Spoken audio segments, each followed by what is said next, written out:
ഉമ്മടെ അതാ ജണ്ട കണ്ണുടെ നടുലും മുത്തുകൊടുത്തിട്ടു. ഉമ്മടെ ജണ്ട കണ്ണുടെ നടുലും നെറ്റികൊരു മുത്തുകൊടുത്തിട്ടു. നെയ്പ്പുക പോയ പാലക്കാറ ഉള്ളാണോ അങ്ങനെ അല്ലലാ നീ പോണായോ?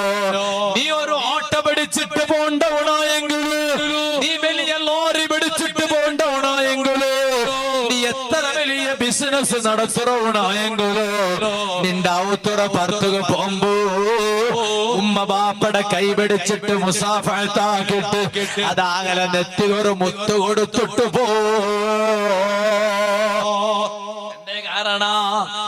ഉമ്മടെ നെറ്റിക മുത്തു കൊടുത്തിട്ട് പോയെങ്കിൽ നിക്ക് അത് നെയ്യ് ചിലപ്പോ നരകത്തെ തൊട്ട് രക്ഷപ്പെടൂ. ഇമാമിങ്ങയൊന്നാണ് അത് നിക്ക് സത്തുറമ്മിനാർ നരകത്തെ നിക്ക് ഒരു മര ആവുക. അത് ചിലപ്പോ മെയ്യാവൂ. ഇമാമിങ്ങ